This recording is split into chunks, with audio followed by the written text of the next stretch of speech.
জাহান্নামে যাওয়ার কারণগুলো কি? আল্লাহ রাব্বুল আলামিন দু জায়গায় বলেছেন, দুটো আয়াত আমি কোট করছি।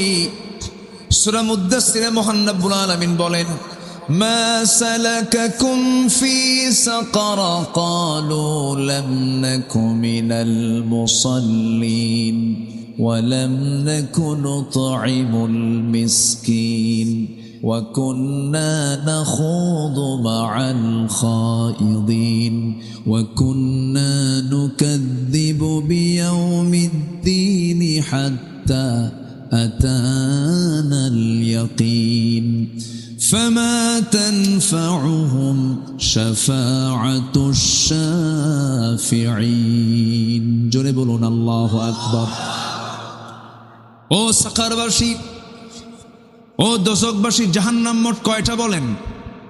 বলেন কয়টা? 7টা জাহান্নাম। এর মধ্যে একটার নাম হলো সাকার। ও সাকারবাসী, ও দোজখবাসী, আজকে তোমরা সাকার নামক দোজখে কেন? তারা বলবে, আমরা দুনিয়ার জিন্দেগিতে 4টা কাজ করে আসি নাই। কয়টা কাজ বলেন? 4টা কাজ। কি কি? সঙ্গে সঙ্গে তারা বলতেছে, আল্লাহ পাক তাও জানিয়ে দিয়েছেন, ক্বালু লাম নাকু মিনাল মুসাল্লিন। এই দুনিয়ার জিন্দেগিতে ওয়াক্তে ওয়াক্তে আজান শুনতাম, সুমধুর কণ্ঠে মসজিদ থেকে আজান ভেসে আসতো, কিন্তু নামাজ পড়তাম না। নামাজ না পড়ার কারণে আজকে আমরা সাকার নামক দোজখে আছি। আমার বন্ধুগণ, তাহলে এই দেশের 18 কোটি মুসলমানের দেশ হলো বাংলাদেশ। এই দেশে মাত্র 5% মুসলমান নামাজ পড়ে, আর বাকি 95% মুসলমান নামাজ পড়ে না। এখন বলুন, এই দেশের অধিকাংশ মুসলমান জান্নাতি না জাহান্নামী? কার পরিসংখ্যানে? কার কথায়? আমি হিসাবটাকে আমি বের করে দিলাম? কে বের করে দিয়েছেন? আল্লাহ। তাহলে রাস্তায় চলতে নিয়ে দেখা যায় জান্নাতি মানুষ বেশি না জাহান্নামী মানুষ বেশি? জাহান্নাম। নামাজ যে পড়বে না, ভাবতে হবে ওই লোকটা জান্নাত পাবে না। ভয়ঙ্কর কথা কিন্তু। নামাজ যে পড়বে না, ওই লোকটা জান্নাত পাবে না, কারণ এটা আল্লাহর ওয়াদা। আরো ভয়ঙ্কর কথা কিছুক্ষণ পর আসতেছি। সাকার নামক দোজখটা একটা দোজখ। আবার কিছু কিছু গর্ত আছে, যে সমস্ত গর্তগুলো ভয়ঙ্কর গর্ত, যে গর্তগুলোকে জাহান্নাম পর্যন্ত ভয় পায়। এত ভয়ঙ্কর সেই গর্তগুলো। সূরা মারইয়ামের 59 নম্বর আয়াতে আল্লাহ রাব্বুল আলামিন বলেন, ফাখালাফা মিন বা'দিহিম খালফুন আদাউস সালাতা ওয়াত্তাবাউশ শাহাওয়াত ফাসাউফা ইয়ালকাউনা গায়্যা। আল্লাহু আকবার।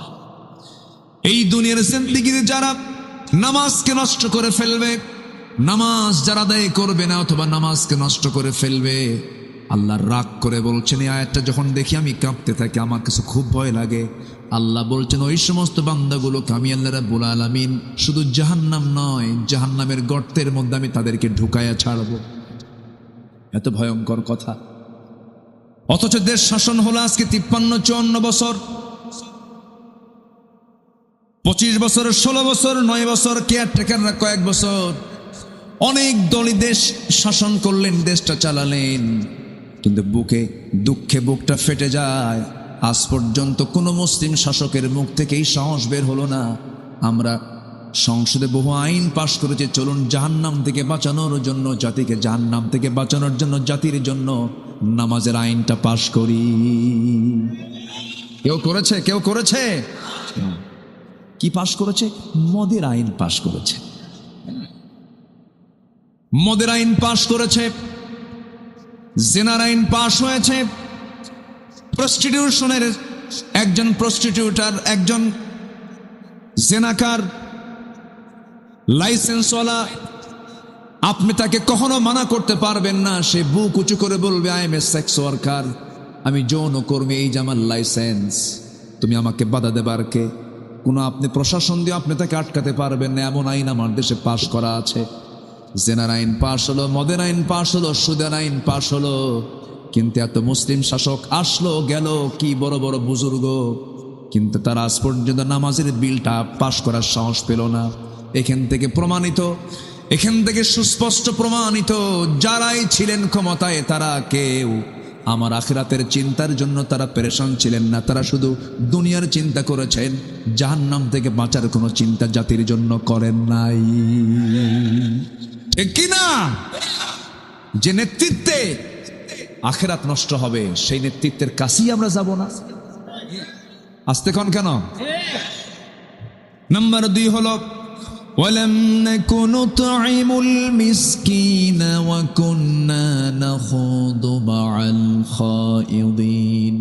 নাম্বার 2 হলো বান্দার হক আমরা নষ্ট করেছি। 1 নম্বর হলো আল্লাহর হক আমরা নষ্ট করেছি, নামাজ পড়ি নাই। নাম্বার 2 হলো বান্দাদের হক নষ্ট করেছি, মিসকিনদেরকে তাকায় নাই, বরঞ্চ তাদের সম্পদগুলো লোপাট করেছি। বৃদ্ধ ভাতা খাইছে কিনা বলেন? বিধবা ভাতা খেয়ে ফেলছে, আছে না? এরকম আছে না? রাস্তার টাকা মেরে খেয়ে শেষ করেছে। দেশ থেকে টাকাগুলো পাচার করে সব নিয়ে চলে গেছে, কিছুই রাখে নাই। দেশের সন্তানগুলোকে দেশেও পড়ায় না, ইউরোপে পড়াইছে, আমেরিকায় পড়াইছে। দেশকে এত ভালোবাসে, সন্তানগুলোকে দেশে পড়ালো না, ভার্সিটি তারাই বানালো, কিন্তু সেই ভার্সিটিতে নিজের সন্তানগুলো পড়ালো না। ভার্সিটির সন্তানদের হাতে তুলে দিয়েছে ইয়াবা, মদ, বোতল, অস্ত্র, আর ওদেরকে ইউরোপে আমেরিকায় পড়াইছে। ঠিক কিনা? অস্ত্রের ঝনঝনানি তারা করেছে। বিশ্ববিদ্যালয়গুলোকে তারা মিনি ক্যান্টনমেন্ট বানিয়েছিল, এত কিছু তারা করেছিল। আমার বন্ধুগণ, আমিও ঢাবির ছাত্র ছিলাম, বানায় বানায় একটা কথাও বলছি না। ভার্সিটির যে চিত্র এই 16 বছরে যা ছিল, সেখানে শুধু সমকামিতার হার বেড়েছে, জেনার হার বেড়েছে, অবাধ যৌনাচারের হার বেড়েছে, নেশার পরিমাণ বেড়েছে। সমকামিতাকে প্রমোট করার জন্য তারা বিভিন্ন উস্কানিমূলক বিভিন্ন কথাও বলেছে। এমনকি শ্রেণীর পাঠ্য বইয়ের মধ্যেও ঢুকিয়ে দিয়েছিল ট্রান্সজেন্ডার। মনে নাই? ট্রান্সজেন্ডার মনে নাই? শরীফার গল্প ঢুকিয়ে দিয়েছিল। অনেক কিছুই তারা করেছে।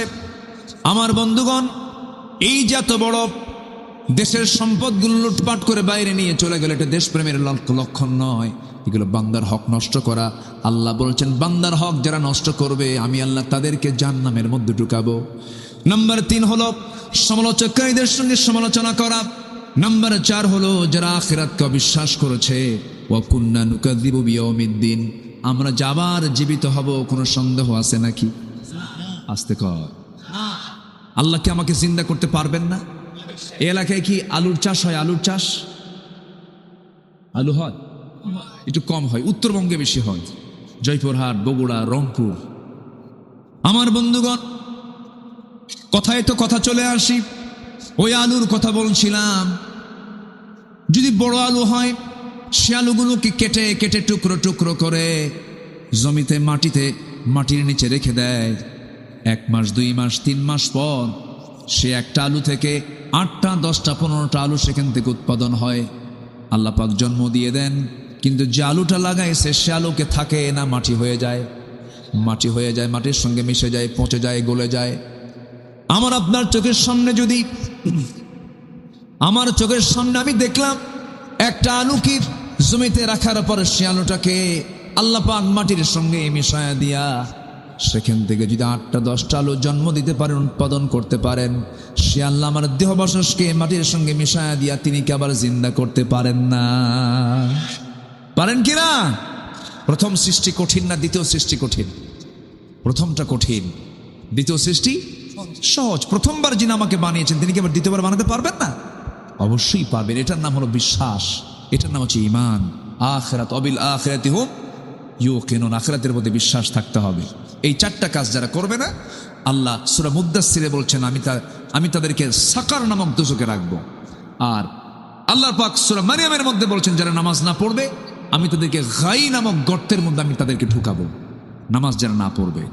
আল্লাহ রাব্বুল আলামিন এই দোয়াটা রাসূলকে শিখিয়ে দিয়েছেন। সবাই বলুন, রব্বানা আতিনা ফিদ দুনিয়া হাসানাতাও ওয়া ফিল আখিরাতি হাসানাতাও ওয়া কিনা আযাবান নার ওয়াজআলনাল জান্নাতা মাআল আবরার। এখানে দুনিয়া কি আছে?